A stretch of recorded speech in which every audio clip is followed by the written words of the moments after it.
So welcome to Whiskey and Wine, where today we are making an old-fashioned.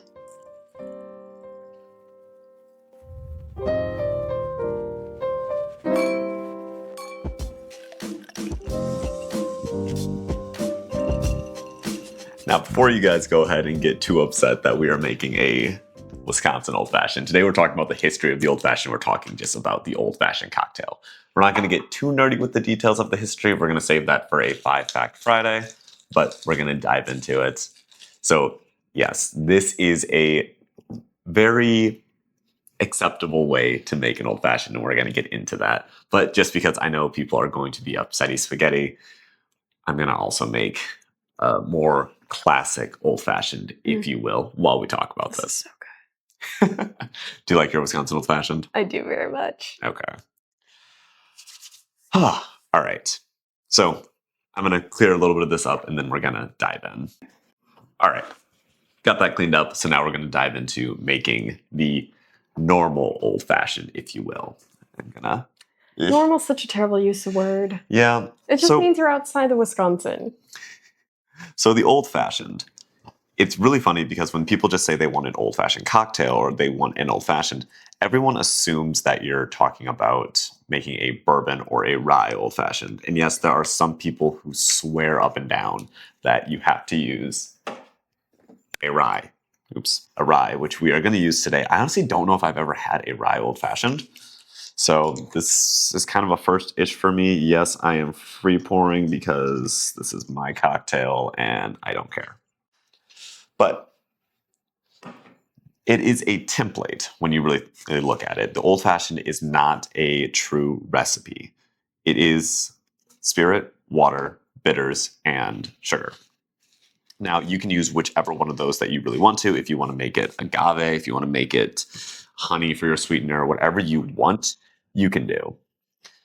So if anyone ever says you have to do it a certain way, they're wrong. Yes, there are some fantastic recipes out there, but you don't actually have to specifically follow any of them. You can do whatever you want. New glass? No. I'm going to use this guy, but I do need my strainer. So, why is the Old Fashioned called the Old Fashioned? And why are there so many variations of it? And yes, I know I should be putting an orange peel over this if we're going to stay classic, but I don't feel like doing that right now. No, we can do it. Okay, I guess we're doing it. Yeah. So if you look at the history of the Old Fashioned, thank you. You're welcome. You will see that the Old Fashioned cocktail really was developed like many, many years ago, like almost, I think it's going back to like pre-1800s. And that's all because of how, I guess, cocktails were originally made. A cocktail was basically just what I kind of described as the Old Fashioned. It was water, spirit, bitters, and a sweetener. Now, at that time, they were usually using like actual sugar cubes, and they also were using like water. They weren't using ice. They were literally using water because you didn't have ice like readily available like we do now. So when we get to the era of all of these new cocktails coming about, this is when everyone's like, oh, hey, I want to try like this new thing or this new thing. And of course, when something new comes out, people are like, I don't want this new wave, whatever. I want my old fashioned drink. Yeah, they're like, can you make it the old fashioned way? Like how we used to make it before this new wave of cocktails hit. And that's when people started to make the old fashioned. But again, it was really up to personal preference, the bartender's preference of what they were going to use. Was it going to be rye? Was it going to be bourbon? Was it going to be brandy? Was it going to be tequila? Whatever you wanted. Now, you could really find, I guess a lot of them are probably going to be like gin was going to be a big thing. But the brandy Old Fashioned does have its place in history. There's a reason Wisconsin is obsessed with it. So I forget the year, but it's the same year that Pabst Blue Ribbon ended up getting their blue ribbon and becoming Pabst Blue Ribbon. But there was someone there at this festival. They're like, hey, I'm going to use brandy. And Wisconsinites found it and became obsessed with it. Because if you don't know like about Wisconsin, I don't know how much of Wisconsin we say is like heavy European influence. I mean, the vast majority. It's a lot of German and Polish influence. And these people, of course, like brandy. It was funny with... like they where'd would... the bottle go? Brandy was from... or was something that people were drinking in Europe. So then when they came, they were like, oh yeah, brandy. So it's what makes this bottle really funny, because we didn't know the statistic about Wisconsin and brandy until we started talking to the owner of this brand. I'll let you tell that story because it's funny. Yeah, it was at Party Source, and it was ironic because I was with a group of friends that had invited from Wisconsin. And I was like, oh my gosh, let me take you to Party Source. The Party Source. The Party Source. Like the Ohio State. And like literally one of the first booths was like this stand that had a brandy. And my friend was instantly like, oh my gosh, we have to try it. This is so cool. And he's like, oh, you guys are from Wisconsin? That's great. You guys drink more brandy per capita than anywhere else. And this is why. Lots of that is largely attributed to the brandy old fashioned. I'm just going to tangent for a second. I totally forgot that he did this, but... Yeah, it says to Heather from Wayne. Literally, I don't know if you'll be able to see it, but he literally signed it to Heather, which I just think is really awesome. But at this fair, they made it with brandy, and Wisconsin being predominantly just like European influence, Europe being obsessed with brandy, Wisconsin's obsessed with brandy, i.e. the brandy old-fashioned. Now, there are a lot of different ways you can make the brandy old-fashioned. Yes, in Wisconsin, the way you order your old-fashioned can be about as specific as many words as you want to string together, / the ingredients available at the bar. You can say something like a brandy old-fashioned sour, which means that instead of using a Sprite, they might use a club soda, and then sometimes in sours they'll add lemon juice. You can also say a whiskey old-fashioned sweet, meaning that they will use the Sprite and then sometimes add maybe a little bit more of the simple syrup to it. That's my favorite version of it. So again, it can really be anything that you want it to be that the bartender's willing to make you. It's a journey every time. A lot of places, especially you go to the supper clubs in Wisconsin, which if you happen to do a supper club in Wisconsin... some of them get like put vegetables, like it can be like pickled things, mushrooms, like any vegetable could also just go in your old fashioned. Yep. So you have to be very particular about what you ask for, and there are tons and tons of different ways you can order it to get what you want. There's a video, I'll put it up here, by Anders Eriksson. He goes into all the ways of ordering a Wisconsin old-fashioned. It is amazing, so definitely go check that out. But when it comes down just to the old-fashioned, like I said earlier, it is a template. It basically how they used to make cocktails was, like I said, spirit, water, bitters, sugar. And depending on where you go is going to depend on what you're going to get.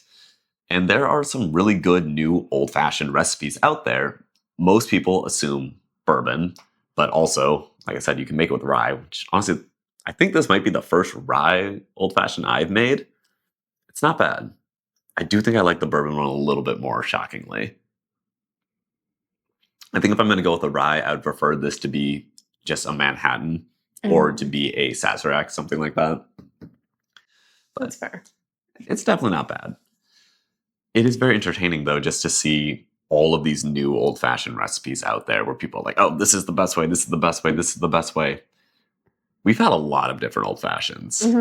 And they're all good. Yeah. They're just all different.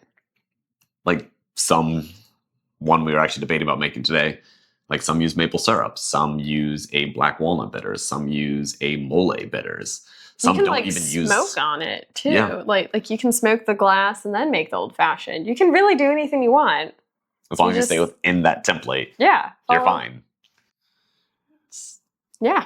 Although I will say the people I feel who like ask orange for... is pretty common flavoring accent with an old. I feel like that's like a traditional flavor that's not an official template. Yeah, people do always add citrus usually, which I meant to speak about this earlier. The fruit in the old-fashioned. That's what people complain about usually when it comes to the Wisconsin old-fashioned, is that you muddle fruit in it. That is historically accurate, I guess, because if you were looking at a lot of cocktail makers, a lot of bartenders, when they were trying to make basically cocktails taste better... You didn't necessarily want to taste the initial spirits. And were they available. weren't great spirits back then. So you would take fruit and you could shake it with the fruit, you could stir it with the fruit, but muddling it allows you just released to build it everything in the else. glass and then Yeah, you yeah, get more just kind flavor. of build it so it's all in there. You don't have to transfer it. So I feel like building it in the glass with the muddling probably came about from like just ease for the bartender almost. Probably. But that was a thing that they would do is they would muddle fruit or you'd mix it with fruit just to impart more flavor into the old fashioned. So the fact that Wisconsin's still doing this and people gawk at it, Wisconsin's just always a little behind the times. Excuse me. We do our best. Hey, We it's a value good history. cocktail. We stay true to history. Mm-hmm. So if you're gawking at the fruit, just remember it's not that far off of history. Yes, this is what we typically think of, but again, this was not what they were drinking back then. It would have been, if you've seen people muddle the actual sugar cube, it would have been like that, and there would have been water mixed into it, which that's weird if you ask me. Putting water directly into a spirit to make a cocktail just feels a little weird. But it's like letting the ice melt and then going and drinking your cocktail. Which not great. So if you're someone who's like, I need my old fashioned to be like a true old fashioned, you can go drink that as your true old fashioned. The old fashioned's a template. It is not a exact recipe. Play with it how you want, muddle it, throw some fruit in there, put some soda on there, whatever you want. Just enjoy it. It's meant to be enjoyed, not to be snobbish about. Exactly. Any parting words for the people? If you've never had one, be brave. Give it a try. You might like it. It's worth it. You can't knock on it if you've never tried it. If you're one of those people who does knock on it constantly, just give it another try. You might find a place for it in your heart. There's a place for it. Trust me. Till next time, I hope you guys have a good rest of your week. Cheers. Cheers.